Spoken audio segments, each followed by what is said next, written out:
I think a lot of people pleasers have a really hard time setting boundaries around their time. All of the women I work with have a really hard time saying no to requests of their time. And that stems from that always wanting to be available to please, because we find a validation in that for ourselves. I think the first step is looking at yourself and being really honest about what your needs are. And that's also work to do in relationships, like what in this relationship, especially as a people pleaser, what needs aren't being met for me. And that's a lot of work that I've done this year on myself and in terms of relationships. Hey there, welcome to another episode of Carve Your Own Fucking Path, a podcast made to inspire you to create a life and business on your own terms. You'll hear candid interviews with people who have boldly decided to blaze their own trail, and the occasional solo show with me, your host. I'm Willa McDonough, on-camera coach, storyteller, and remote video producer. 5 years ago, I moved from my home base of San Francisco to the coast of Portugal, taking a big leap into the unknown. Some called it courageous, I called it carving my own fucking path. Today I live in Lisbon and run a business that elevates your online presence, helping you show up confidently on camera to create videos that showcase your brand and personality so you can get more visibility and attract clients by being yourself. If you're just starting out in business or you've been doing it for a while, you're sure to pick up tidbits of actionable advice and hopefully feel inspired by stories from people who have chosen the unconventional and sometimes messy path. And if you've been waiting for a sign to start carving your own fucking path, this is it. I'm so happy you're here. Welcome. Ta-da! Just kidding. I need like a cool sound effect or something. Welcome to the podcast. Wow. Amy Shearer, you are a dear friend, an inspiration to so many, and a bright light in my life. We met a few years ago now, and we met in a coaching program, an NLP training, and you have gone on to master your craft. You are a master life and success coach, an NLP practitioner, EFT practitioner, and you have really embraced the somatic work with breathwork and a stress release facilitator. I don't know if those seem to go together, but you have dove into this field, and it has been beautiful to watch you grow and blossom into the healer that you are.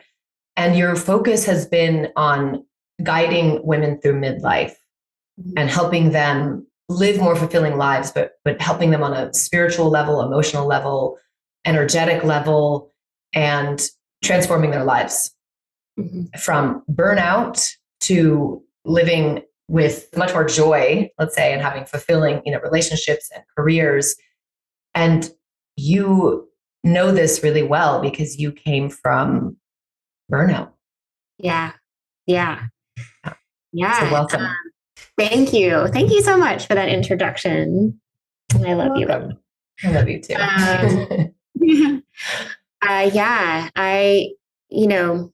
I don't know that I would have called it burnout in, what was it? I guess late 2017, early 2018.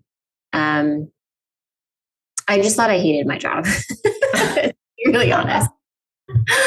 I was at a very pinnacle part of my career. I had worked, almost 15 years in retail.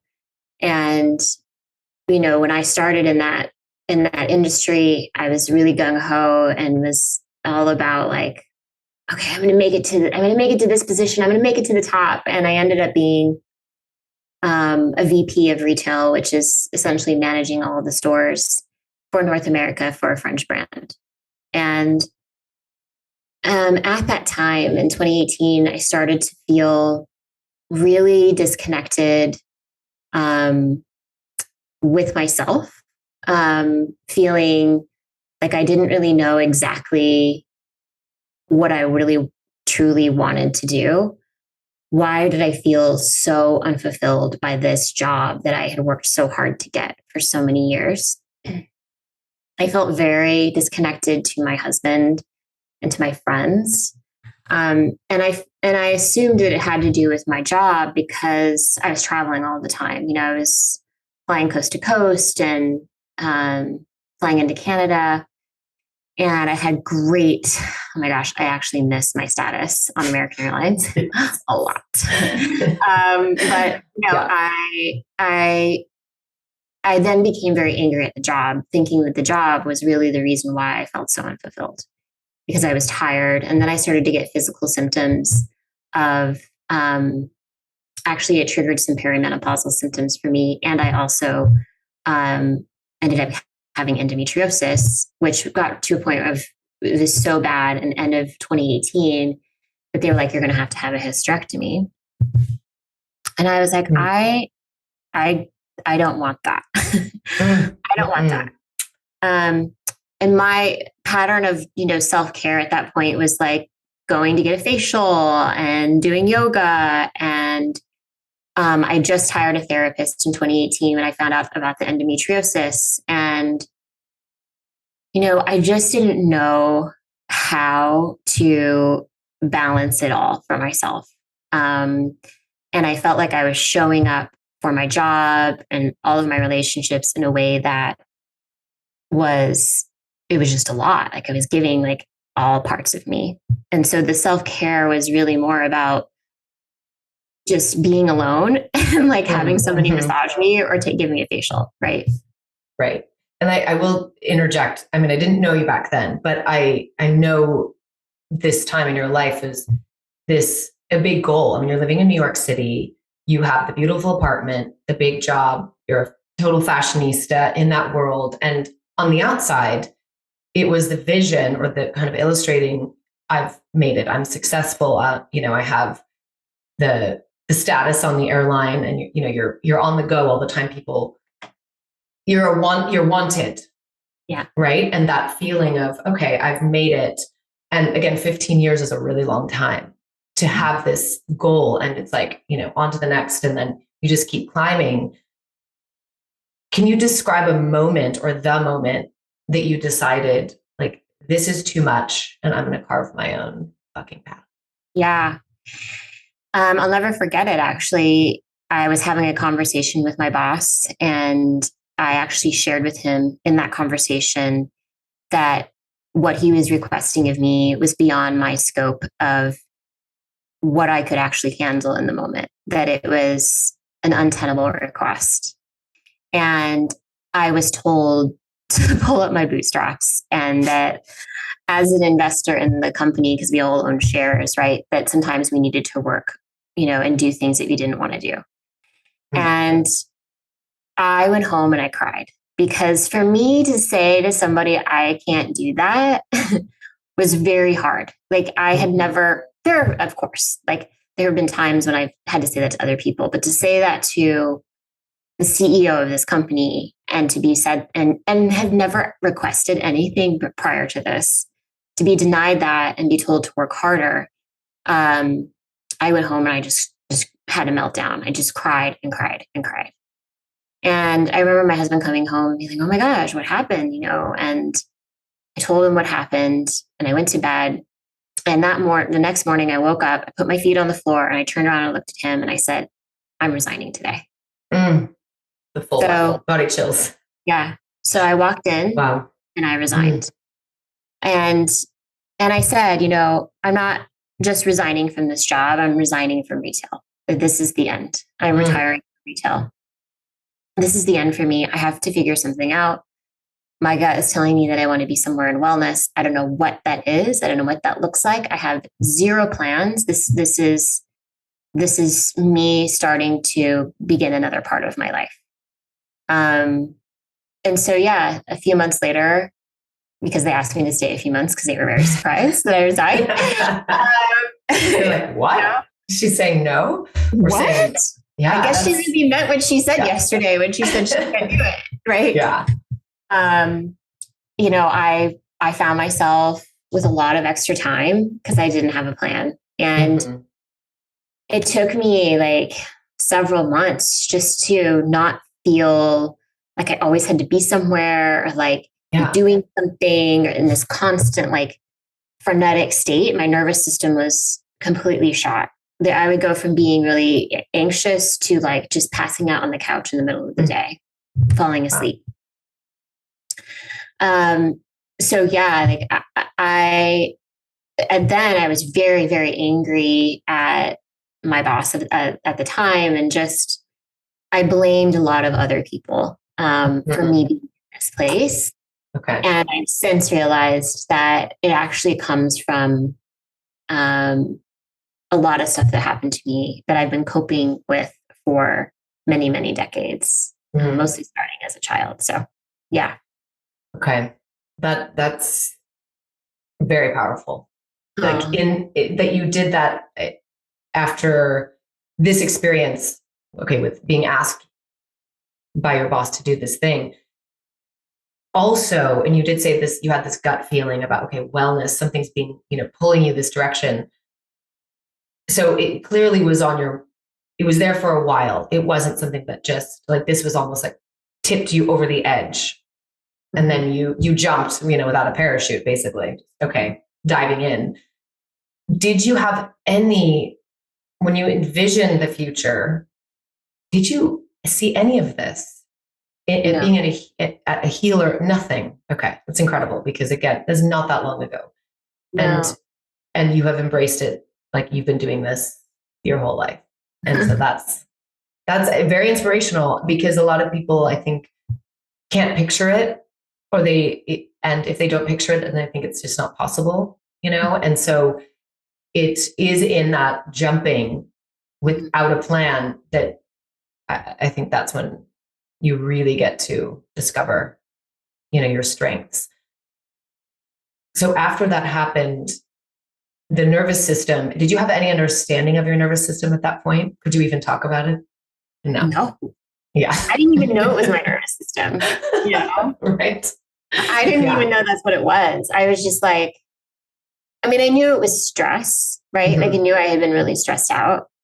I didn't really understand what stress really was at the time. And I didn't appreciate our bodies and how powerful our bodies are. And, and this is actually a component of it too, is I was actually really angry at my body for the endometriosis. And at this point, then I had like digestive issues, and like, our hormones are all over the place. And I was actually mad at my body. Like, you can't help me out here. Like, what's going on? Right.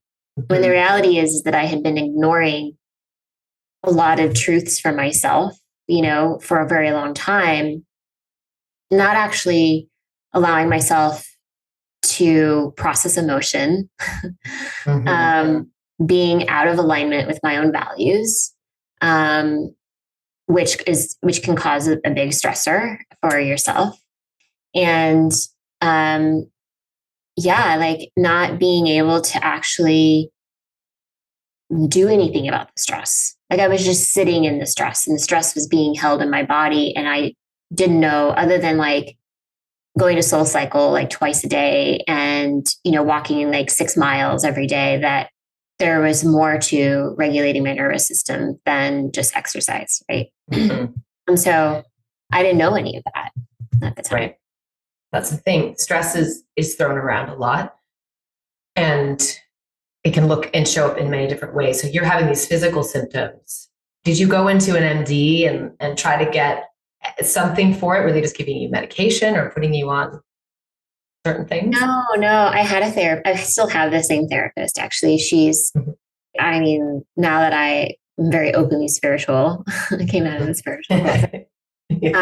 She's actually been a gift, for sure. She's been a gift in my life. And she really helped me so much with, even though I've taken a lot of courses and classes, to be honest, how I support my clients now is really based on what I've learned in that process of therapy for the last 5 years, which is really powerful. And she's very good at giving me, like, kind of teaching me what all of it means.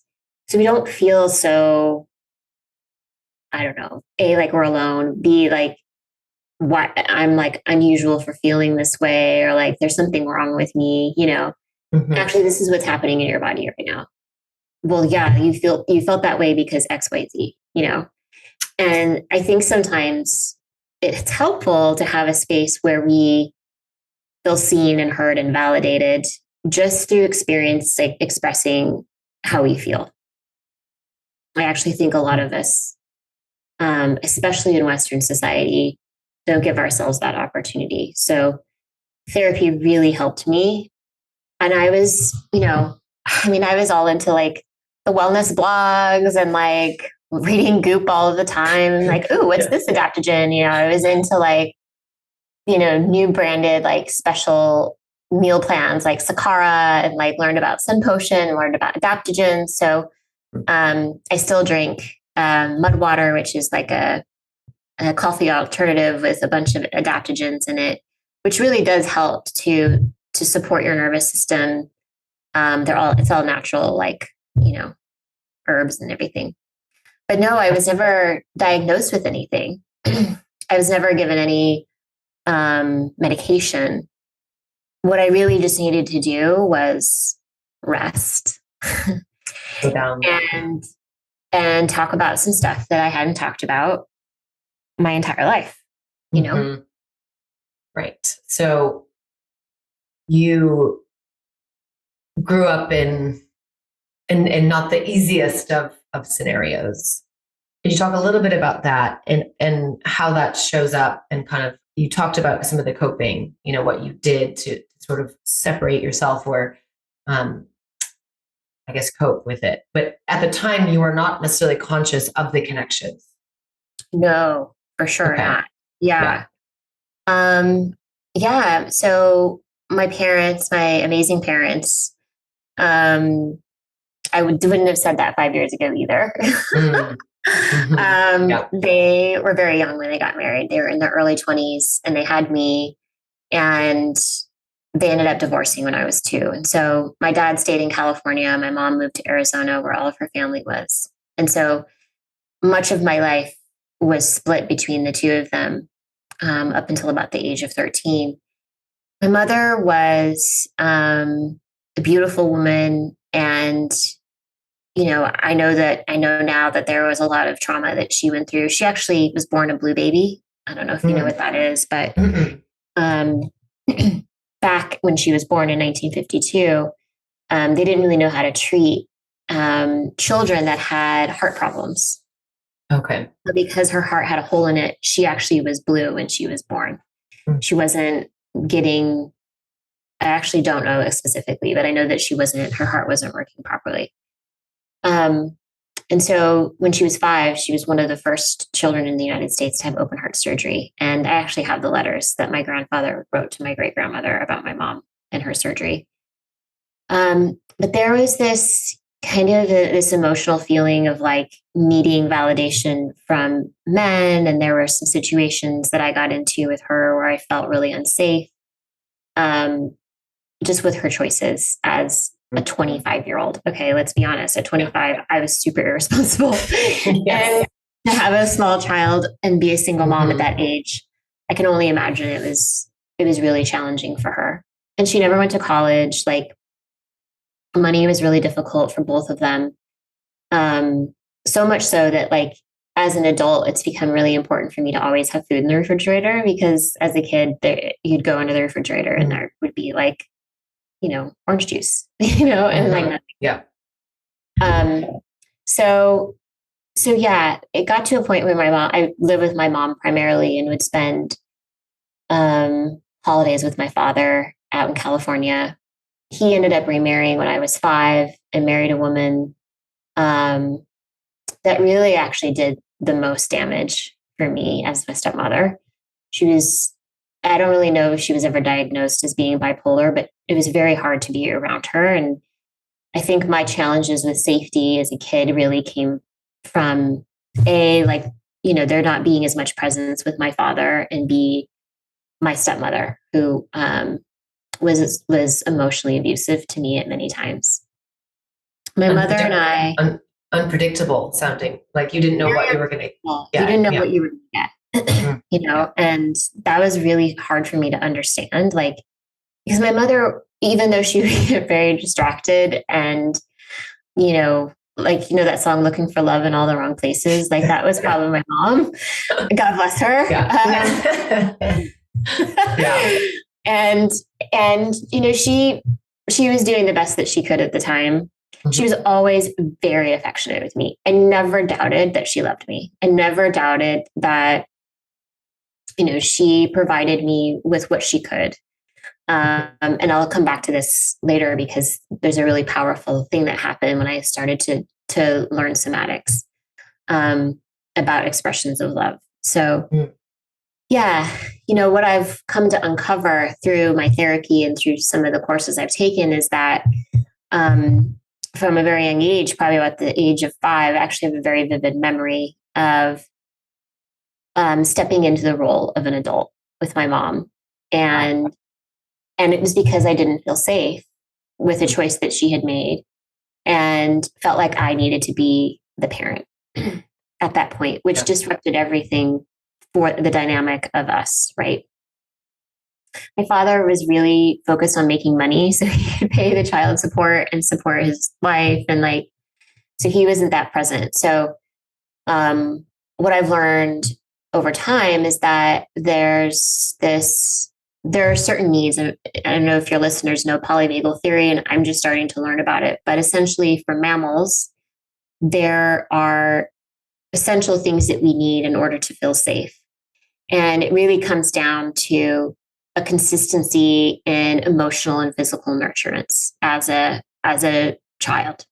And so I had a lot of inconsistencies. And what that ended up showing up for me as was I ended up being an overgiver or a people pleaser, whatever it is that you want to call it. I basically regulated my nervous system to whatever everybody else needed, right? Because I wanted to feel validated and seen.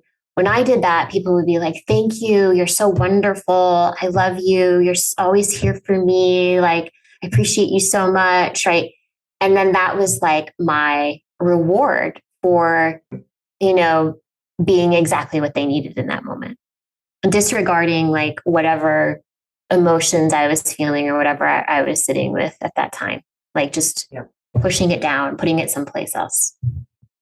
And so survival. You're just trying to survive. Survival. Yeah. Yeah. The nervous system, is it programmed? Let's use that word. When you're in childhood, like with the subconscious mind, it's like 0 to 7, where you're soaking in everything. Is it that when it's formed? I guess it's designed specifically to support you in responding to danger, right? And how to respond, or maybe not even danger, but how to respond to a stimulus in your environment that's requiring you to make a decision or to change, right? And so, I mean, stress in itself is actually something coming into your environment where it's like, oh, you need to make a choice. Like, are you going to go left or are you going to go right? Like, are you going to answer the doorbell or are you going to ignore it? Are you going to answer your phone call? Are you going to respond? Like, that is actually a stressor, is because it's coming in and it's like, you have to like make a decision, right? Obviously, when we were, living more immersed in nature and we were hunters and gatherers, the stresses were a bit different. And it was more around physical safety and physical like protection from wild beasts, right? Or a neighboring tribe coming in to take your lady. Like, that's what our nervous systems were helping us. It was pretty clear cut. I mean, sure, if there was elements of like a drought or famine of something, that is actually a prolonged stressor. But in today's day and age, like, we are constantly bombarded with needing to make decisions and being in a place of, figuring out, how do I sit with all of this? And then also sit with like some of the emotional stuff that I'm feeling, right?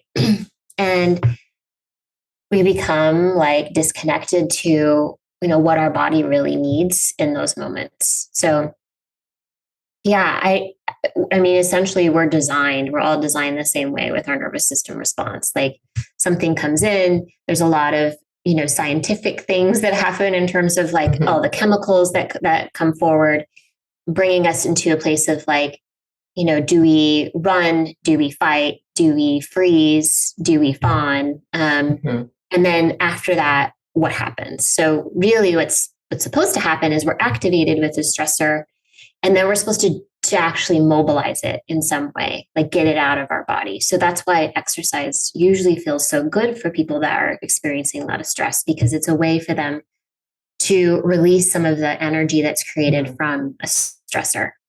Okay. But there are lots of ways to mobilize stress. Talk therapy is one, singing, screaming into a pillow, breath work, obviously, exercise, orgasm, like all of those things are mobilizations. Like stomping your feet is a mobilization. So some of us are very good at like recognizing, I'm so stressed, I need to go for a run, right? The part that we often miss is what happens after that is we need to go into a place of restoration, of restoring, like physically actually restoring our mitochondria in our cells so it can regenerate the energy we need in our body.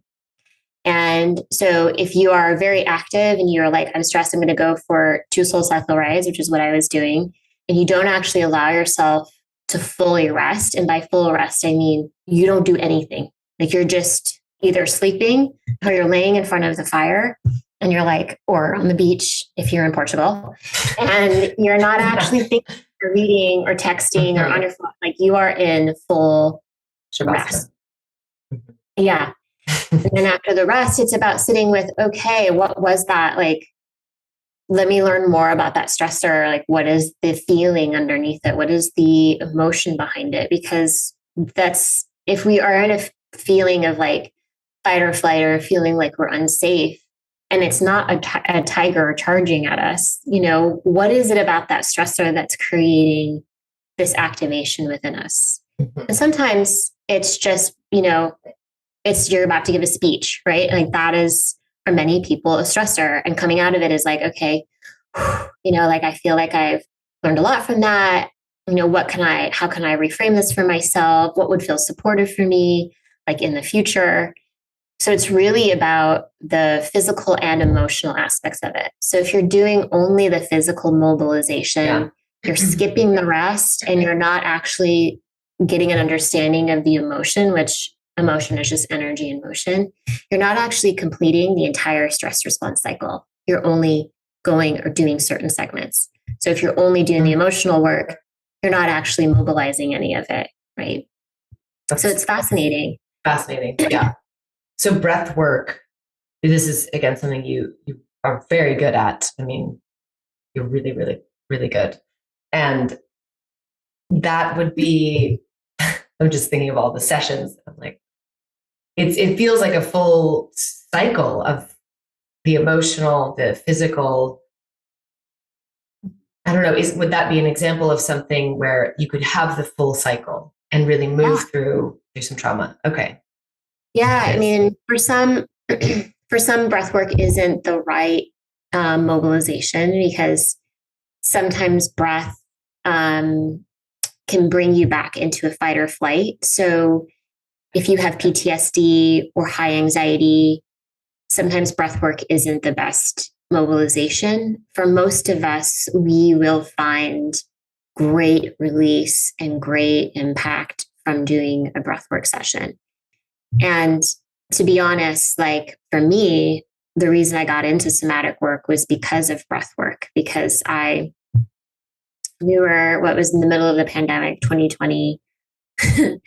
And I was like, oh, breath work, this sounds interesting. And I signed up for the certification, and I'll never forget my first breathwork experience, which ended up, usually in my journeys, you breathe for 45 minutes. I think Shanilla had us breathe for 90 minutes the first time. And I was like, where am I? I had no idea where I was in life. I was like, am I even on Earth? Like it was so wild.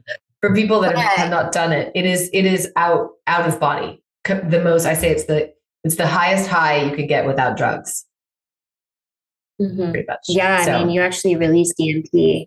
Yeah, you release DMT as your, which is why a lot of people call it psychedelic breath work now too. Okay. And that's just because your body holds these beautiful natural chemicals in your body. So Breathwork actually helped me to, what we call in the healing world, integrate some of the lessons around my childhood in just one session. It helped me to see my mother in a different way. I connected with her spiritually, which I didn't think was possible. And I learned a lot about my father. I still had some work to do around my stepmonster. I called her my stepmonster. My stepmother. But yeah, I learned so much from a lot of things that I couldn't have like gained insight or understanding with just with therapy, right? Like I understood there, oh, this is the missing piece. Like it's not just about the mind, but it's also about the body mind. Like the body holds so much of what we don't actually allow ourselves to sit with. It holds positive things just as much as it holds things that are quote unquote traumatic for us, right? Like some things maybe we've just held on to that we just haven't wanted to sit with. So that's when I started to learn more about somatic healing and learned about, how we hold on to stress in our body.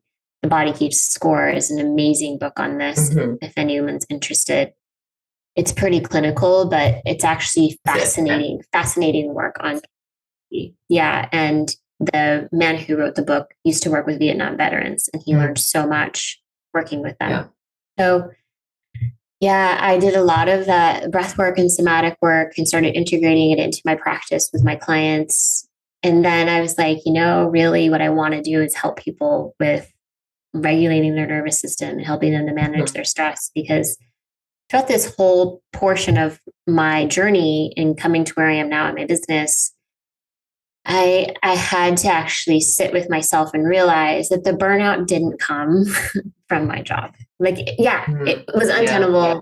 The requests that he was making were untenable, but I didn't necessarily need to end my career. If I had known some simple techniques to manage my stress and to know how to sit with my emotion and to actually like feel my feelings, like feel your feelings. You don't have to worry about Joe Schmo's feelings over there. Like you can just sit with yours and like allow yourself to feel sad, allow yourself to feel angry, allow yourself to just sit with what is coming forward for you right now. And then set some boundaries for yourself. Like, goodness gracious, like I had zero boundaries because I was born to just like do and please everybody else in my surrounding in order to feel safe, right? Yeah. And so my whole life I have been thinking and considering everybody else's feelings and not my own. You are the boundaries queen now. Well, I mean, it's always a work in progress. Right. But you teach a lot about this. And so whenever I think about boundaries, I think of you because it's something that you've had to really work on because of the people pleasing and like you just said, putting other people before you. And these are subconscious things, of course. This is not something that you realized until a couple of years ago, which the people pleasing is a trauma response, right? It is. And so it's from childhood when you had to do things to please others. And what would be a boundary, let's say, so learning this, I think a lot of people can identify with being some, version of people pleasing. What would be a boundary to set, for example, to kind of turn things around? And what boundaries have you set for yourself?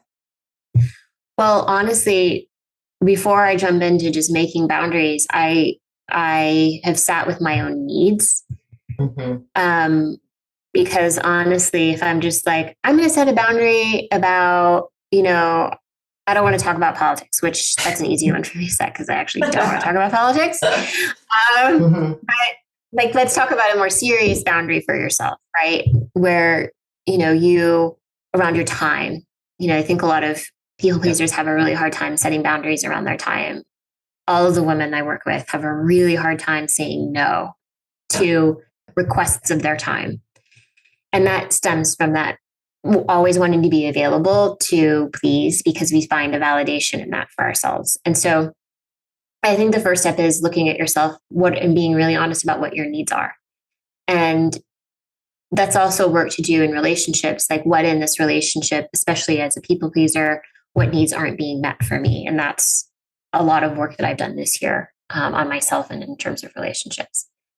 From your needs, you can identify what your values are. And those two things together can help you set not only boundaries with others, but also boundaries with yourself. Because from what I've learned about people pleasing, half the time, if you say no, like the other person's like, okay, no problem. Like, or you say, yeah, sure. Like, yeah, let's totally do it next weekend. It's not a problem, right? But as a people pleaser, I'm like, oh my gosh, they're going to think I hate them and they're not going to want to be my friend. And like, what if I don't get the opportunity again? And oh my gosh, right? So the boundary is really with me in saying like, I want you, like your boundary is to sit with yourself and actually ask yourself, does this feel good? Does this feel good to me? Right? And so it's time with yourself to really get some insight on what you want. And for people that people please, honestly, Willow, they don't know what they want. They've lived their whole life not worrying about what they want. Yeah. Right? Yeah. It's really hard for us to like recognize that and sit with it.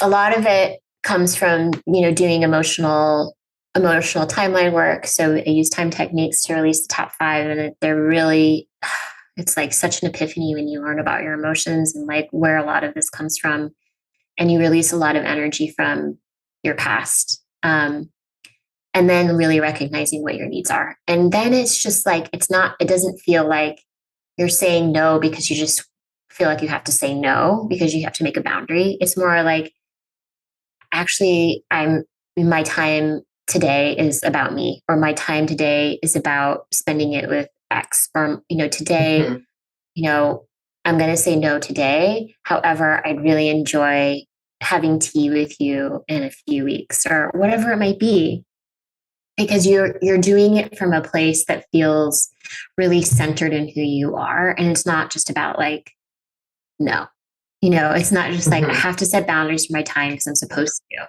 right? It's like there's real meaning behind it.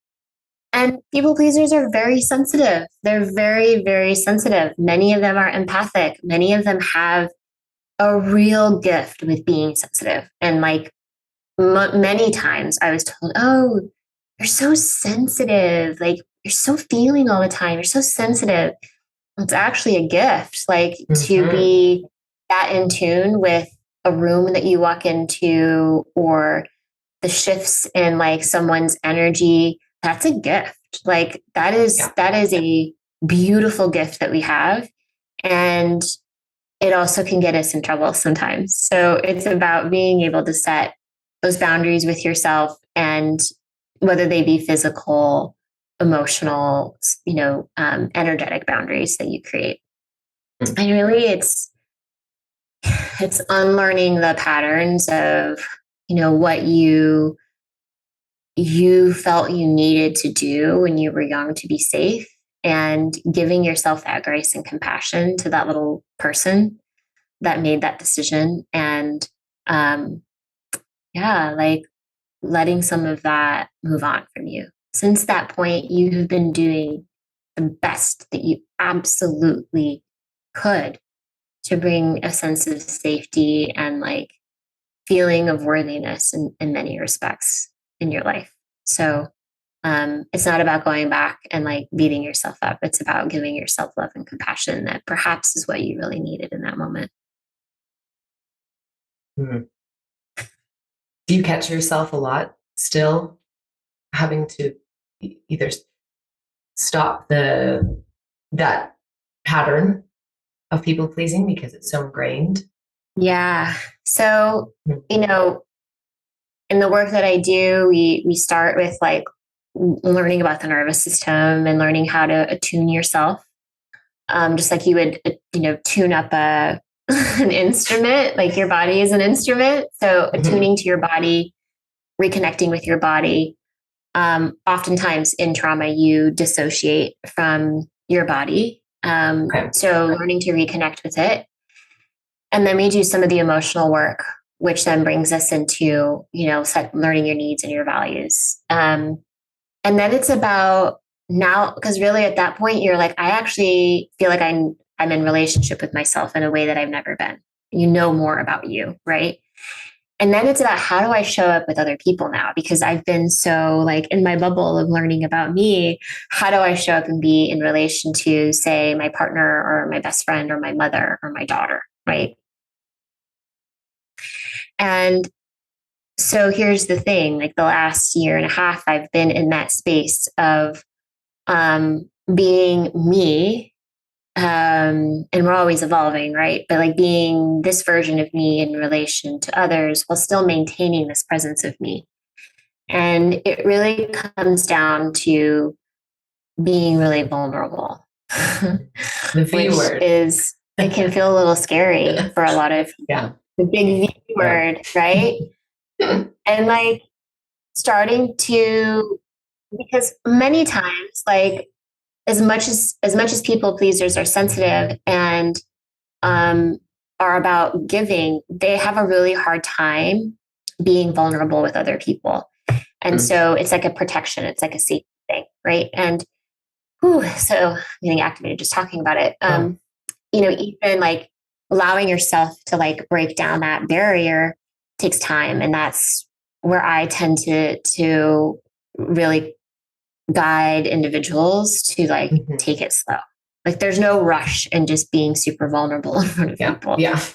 Because you don't want to retreat. It's like retreat, So this year I have been focused on friendships and unlearning some behaviors that I've had in friendships. I mean, part of this started with just working with my husband and like starting to say no to things. Like I'd always do whatever he wanted to do because I was a people pleaser. And now I'm like, no, I don't want to walk around the golf course with you for like 4 hours. I actually would like to go for my own hike and like, do or sit with the puppy or watch Law and Order, like whatever, which by the way, Law and Order is still a favorite of mine. Yeah. SVU.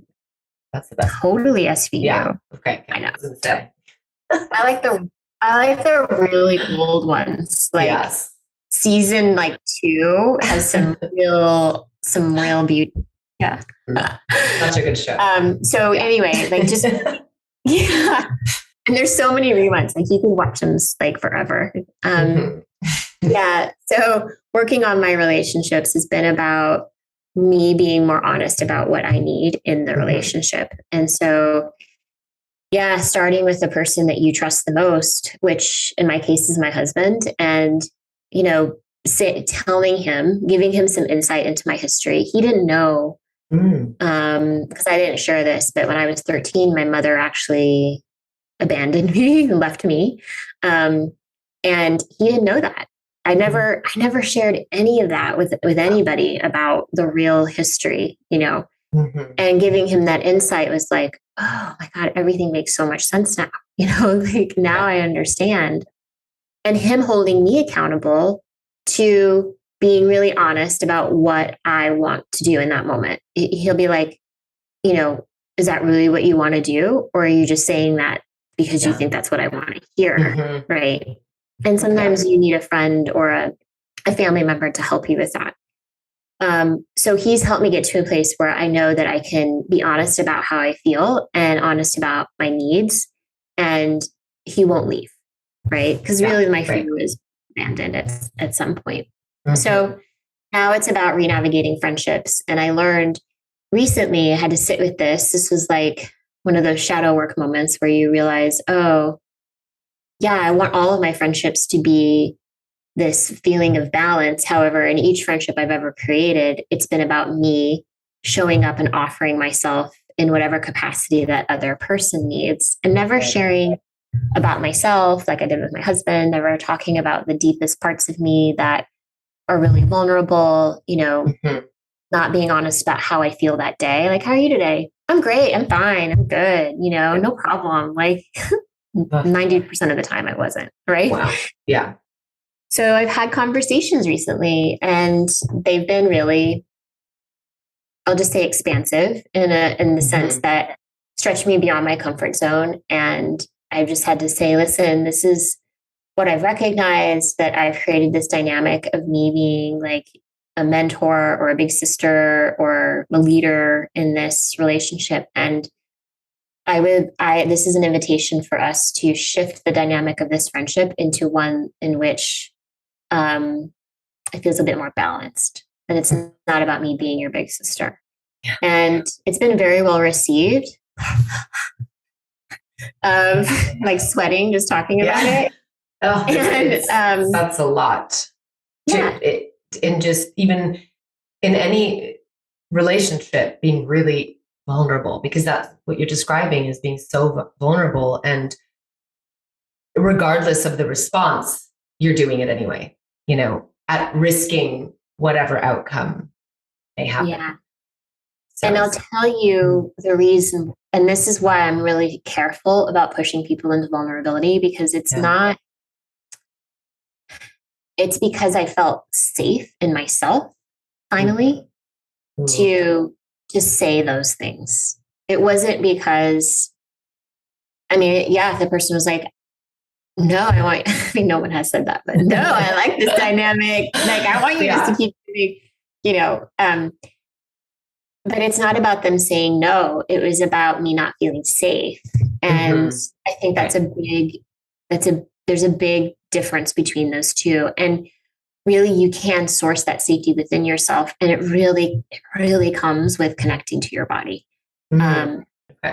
And so the somatic piece for me helped me to remember how to feel safe in my body, to where that it might really hurt me if this person denies that or says no.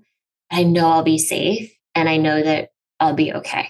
Like, I can genuinely say that in relationships with other people now. So, I now have the capability to regulate myself in those moments, to sit and have capacity and resiliency to the stressor of having those conversations, even reliving that and like sweating and like, take out your arms, do the weird dance.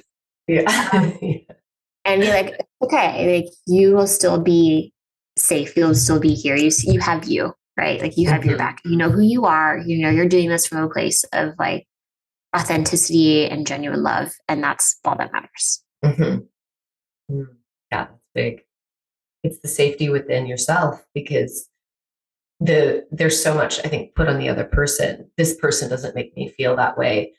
And so what you're saying is that once you find that you can create safety for yourself, it's not as scary to have the uncomfortable moments, to say no, to potentially disrupt a relationship or something like that. So what are some of the tools that you use? You've talked about breath work, but something that, let's say someone can't get to a session, they don't even know where to find it.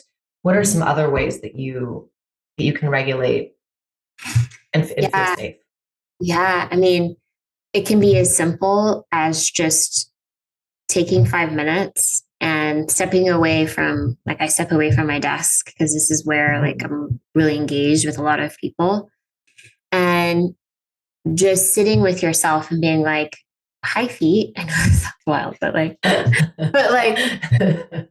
closing your eyes and saying, hi feet, hi knees, maybe even touching them, remembering that your body is like, you aren't just here like roaming around in this space, but you're actually contained in this physical body, and it's providing you a natural boundary of protection, right? Hi heart, like, you're beating for me, thank you. Like, hi ears, you're listening for me, thank you. Like, you're not, like, we often think that it's separate from us, but we're all together. So I'll often just sit with myself and this sounds funny, like touch myself and like my elbows and just be like, oh no, I'm here. Like, I'm here. I'm in this place. The other thing I do when I go into a place of feeling really overwhelmed, which is I think that a lot of people can relate to, is I have my pillow and And sometimes emotional overwhelm can come up when you're like feeling, it might come up into a feeling of feeling anxious. Mm-hmm. And really what you need in that moment is this feeling of containment. And so I wrap my arms around my pillow, pressing up it against my chest and my belly. And it provides this feeling of safety, like within myself. I feel contained. Mm-hmm. If you were working with me, I'd say, okay, what like parts of you need to be acknowledged right now, right? It's also getting to know, like, this is a whole other conversation, but like the parts, I know you know about parts integration. Mm-hmm. It's about getting to know those parts. And that's based in like internal family systems. And there's a lot of somatic work you can do with your parts. So bringing in a feeling of containment really provides a lot of feeling of safety. And also it brings you back to that feeling of nurturance. Like the pillow is not asking anything of you. The pillow is actually created to support you. Like legit, mm-hmm. Like you go and you buy it at the store. Oh, you need back support. You need, are you a side mm-hmm. sleeper? Right. So its sole purpose in life is to support you. And so it's here, like you lean on it. It's not going to expect anything from you. You can just feel whatever you need to feel and feel that feeling of pressure up against your belly and your chest, which is obviously that many people feel that reassurance with this, baby sleeping on the mama's chest. Like there's something about that connection that really helps. So those are two ways that I do it. Honestly, throughout the day, I my mother's, the 23rd anniversary of my mother's death was on Sunday. Mm. And it was really significant for me. And I sat on that couch over there and held my pillow and bawled and said all of the things I wanted to say, let it all come out. Like, it's not fair. I miss you. It's been like, it feels like yesterday, like all of the things that you say in that moment, and just allowing yourself to feel your feelings. The pillow provides this feeling of safety for you to express. And in my work, like now it's hilarious, like not hilarious, it's beautiful. Every client comes to a session with a pillow because they're like, "Where's my pillow? I need my pillow today." Yeah. Yeah. Thank you for sharing those tips. I've never heard of the pillow. Yeah. The pillow is pillow. Like, yeah. In screaming fact, into a pillow. Screaming into a pillow, but actually just holding the pillow and letting it feel like someone's hugging you, or like if you bring it up under your chin and like you're resting your head on someone's shoulder. Yeah. That's why a king size pillow is really nice. Mm-hmm. Just experience it and see what happens for you. You may start crying. Yeah, I'm interested in what that would be like. When I was working just want to share this one thing because it'll bring us back to the beginning. But when I was in my somatic stress release class, he taught us about the pillow and the pillow work. We did a whole like 20-minute like movement meditation with the pillow. And there was a moment where I was lying on the floor with the pillow and holding it like up to my chest. And I extended my arm out. He's like, "Okay, everybody extend your arm away from the pillow, just one arm." And there was a reason for that. It has to do with leaving this place of security and seeing what happens, right? And so when I did that, all of a sudden, like it was like a slide reel, like a fast, like old slides that you would watch on like that thing, that rotating thing, coming through of memories of how my stepmother and my dad and my mom used to express their love to me through food. Oh. Like my mom would my stepmother would take me to get fajitas, and like that was my favorite food then. And like my dad would make, this cheeseburger, or my mom would take me here, or my dad would take me to Winchell's in California for a donut back then. Or like food was their way of expressing that they were listening to me because they would give me my favorite foods and that they were nurturing me. So even though they didn't show up all the time emotionally, even though they physically weren't present all of the time, they did love me, and it was a powerful moment. So that's what I say, like your body isn't just remembering all the bad things. It's helpful in remembering and helping you to fill out the picture. Like, and in that moment, I had been only thinking about all the bad stuff that had happened to me as a kid. Yeah. And the reality is I was really loved, I was really, really loved by a lot of people. So. And it was like a movie screen. Yeah, it was wild. It's like, when you watch a movie and that person is like having the life flash before their eyes, it was similar in that experience of like a flood of like 30 memories came through. And it was all just me extending my arm out. That's all I had to do. That's how the body is so powerful in storing this information. It actually connects to your mind and it says, mind, remember this, right? Yeah, it's wild. Did you tell your teacher? I did. It was like one of the only times I actually commented.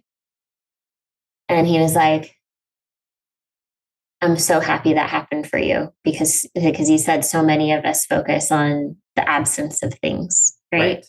And the body does hold things that are really powerful for us to have a full picture of everything that was happening in those moments. And that doesn't negate like some of the things that did happen, but it doesn't make it feel so one-sided in one direction. Right? It's not so black and white. Yes, exactly. And that's the thing is we're taking it all in and trying to make sense of it. And then it's getting stored. And that's why smells are so powerful and certain things that just bring us right back. So it just shows that we can focus in on those things too, instead of, again, all the harder moments. And going back to the feeling you're feeling, because I know you're really focusing on that with your clients and yourself. Is that also the concept around letting go? That's an amazing book that I've read a few times, but I know you have as well. It's allowing the feelings to surface and experience them so that they can flow through. Is that sort of the same concept? Absolutely. Yeah, actually, an emotion really will only last in your body 60 to 90 seconds if you allow yourself to feel your feelings. That's it. But we're taught to keep it together. As women, like we're allowed to cry, but we're not allowed to be mad, Right. And you're like, that she needs to get control over herself, And I feel so much compassion for men because they were raised to not cry, and like we're shamed for crying. Yeah. And so that's actually really detrimental to your physical body in so many ways. It is. Yeah. You can actually research how, like where if you hold sadness or where if you hold shame or anger, like what organs that affects. And that's scientific. Like, I mean, emotions are just energy. So if it's stuck there, certain frequency, it can do damage over time. So feeling your feelings, just allow yourself to feel them. And sometimes you might be caught up in the day and you're not like able to sit, like you're in the middle of a meeting and somebody says something totally inappropriate and it's a stressor for you. It's okay to say, I'm going to come back to this, but just make sure you go back to it. Yeah. Oh, okay. Don't let yourself just sit. Like you don't have to sit there in the meeting and be like, excuse me, I have to feel my feelings. So pissed off. I have like a red card, like tap out. Yeah. Okay. So you can come back to it because go to the bathroom or go on a walk after the meeting. Okay. You can table it. It's just important to come back to it. Like it's just a temporary, like I'm putting it on the shelf for the next 30 minutes and then I'm going to go outside and scream into a pillow because that dude was super inappropriate or whatever, Okay. So I'm curious about that because you table the emotion, you come back to it. What if you can't come back to it? Let's say you can't tap into that sadness or the anger. Does that mean it's then stored? Oh, you'll be able to. Somewhere. Oh, okay. Yeah. Unless there's like resistance to you feeling it at all, then there's some work to do around the emotion. If I know I work with with women that have something come up for them in that week, and then we sit with it and I'm like, okay, like, first of all, let's acknowledge what's here in your body right now. And it may come up immediately. It might come up right away. Or they might say, I feel good, and I'm like, mm-hmm. And then I'm like, okay, so what activation or what stressor do you want to work with today? Well, my husband and I had this conversation, and then like, and you can see physically their bodies start to shift because your body doesn't know it's real or imagined. It doesn't know that it happened 3 days ago. Like your mind it's sitting in your mind because it's like in the like inbox of things to get processed, essentially, right? Yeah. So for you to move it from the inbox to the outbox, it's like I need to like actually acknowledge what was happening for me in that moment. It doesn't take very much effort for you to bring that forward. Okay. And working with me, you actually have a toolbox of things that you go to in order to sit with it and feel safe doing it and like learn to listen to your body and what is it that it needs. Like sometimes specific emotions need containment. Sometimes specific emotions need you to like scream into a pillow, and you'd be surprised. It's not the same for everybody, right? It's kind of it's kind of just working with it and that's also part of you getting to know yourself better, like being in deeper relationship with yourself. When you physically are like, okay, body, what do you need? And it's like, I really need to scream right now. Okay. So let's go grab our pillow and scream, right? And not scream at someone. Because that's the thing is the expression is important, but it's also in a healthy way. Right. Yeah. So it's being conscious of that. Okay. Yeah. Yeah. I mean, you are essentially in charge of your own feelings, right? Which is great. It's great to know that because that means that you're not in charge of anybody else's feelings. But it does mean that you have the responsibility to do the work and express yourself in a way that isn't perhaps triggering to somebody else. I mean, you have no responsibility over how they're going to feel. However, if you want to show up in a place that's constructive in that relationship, it's important that you allow yourself to get that energy out. It's likely also that if you're sitting with that trigger and it wants you to scream, that perhaps it's related to something much more in your past that you haven't sat with yet, if that makes sense. Yeah. So an example for me is that I used to cry all the time. It didn't matter what emotion it was. I just would cry. It was like always crying. And now I actually don't really cry that much because I was able to get to underneath like the anger stuff and some of the shame that would bring me into this place of wanting to be tearful. And express it in a way that was actually beneficial to me. That was the mobilization for that emotion for me. So that if you tend to blow up and say things that you don't really mean in the moment, it's likely that there's a different way of expression that might be more supportive for you. But yeah, I actually think of, have you ever seen the movie Inside Out? Probably not. Pixar. Oh, no. It's all about It's new, right? No, it's a few years old. It's probably like 5 years old. Okay. Anyway, I always recommend my clients to watch it because it's kind of the personification of feelings and you getting to like imagine like what your feelings would look like or like how they would show up and befriending them a little bit and being like, oh, anger's here, and knowing her and getting to know her, like what she needs in those moments. It actually really, really, really helps. Oh, I'm going to watch that movie because I love that idea of seeing a visual. Also reminds me of this movie, The Water, What the Bleep Do We Know? Oh, yeah. Amazing film, very similar, where the emotions were characters. Yeah. It's actually also how I work with parts, Yeah. And it makes a huge difference because it feels like you can relate to somebody. You can relate to it, right? It's not just this like esoteric, like, organic thing. Like, oh yeah, well, my anger looks like this. She's like, wears high heels and a leather jacket. You know what I mean? Like, yeah. And so in that work, or in, let's say, personifying it, you can befriend it in a way and just say, okay, this is what she needs right now. Yeah. This is what, okay, so sadness, this is what she needs.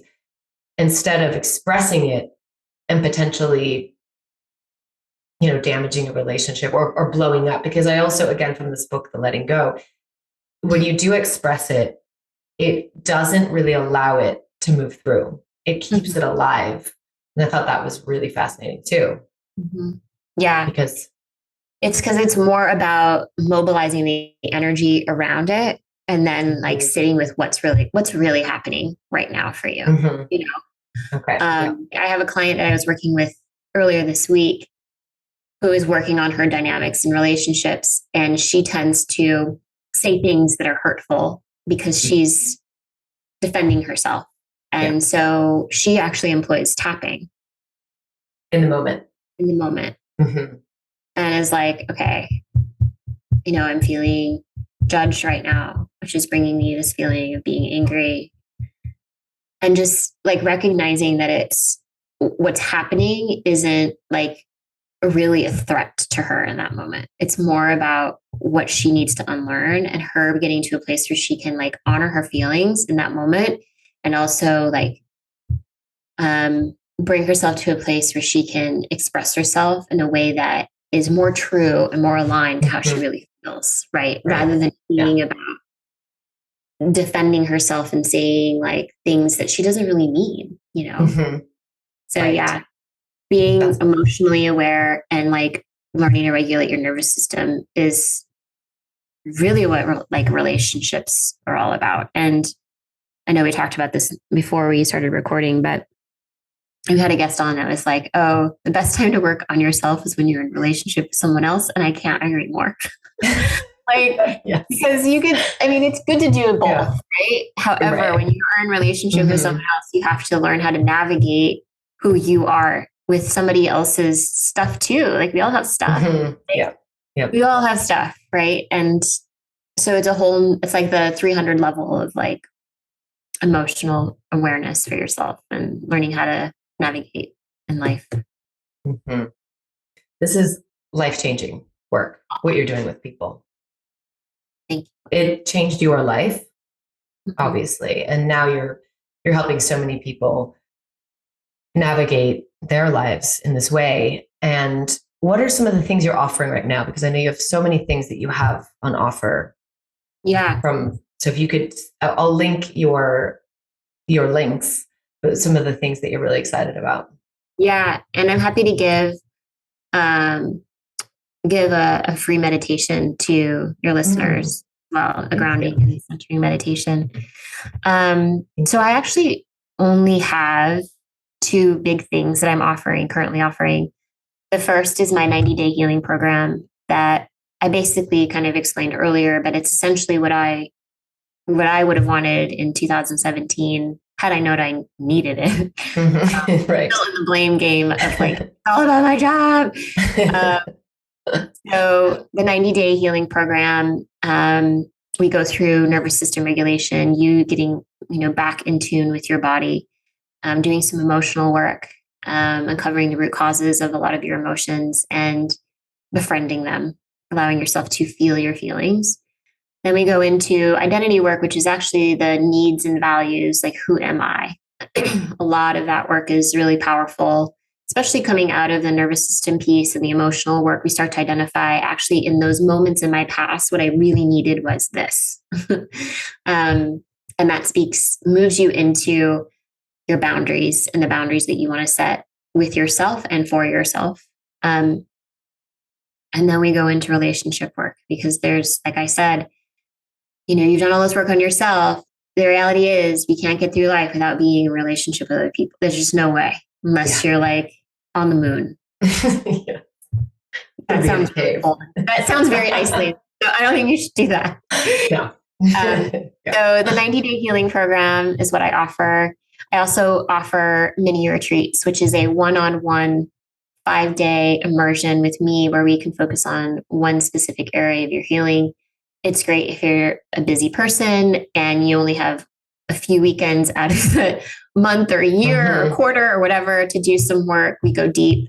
I had one yesterday and it was really powerful around emotional release, but I've also done them around relationships. And then I do breathwork, virtual breathwork and in-person breathwork. If you're in the Woodstock area, I host a monthly breathwork in Socrates, hoping to expand to more places in the coming year.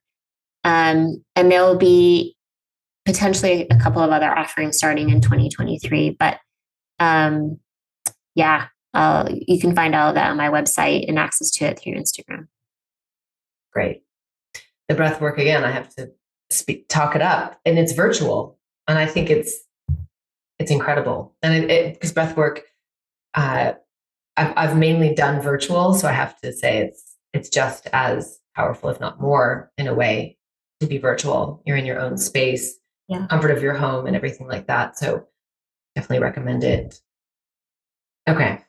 I do private. Oh, sorry. I was going to say I do private single sessions, and then I also do one free community breathwork a month. That's usually the first Saturday of every month, and you can find the link to that on Instagram or also my website.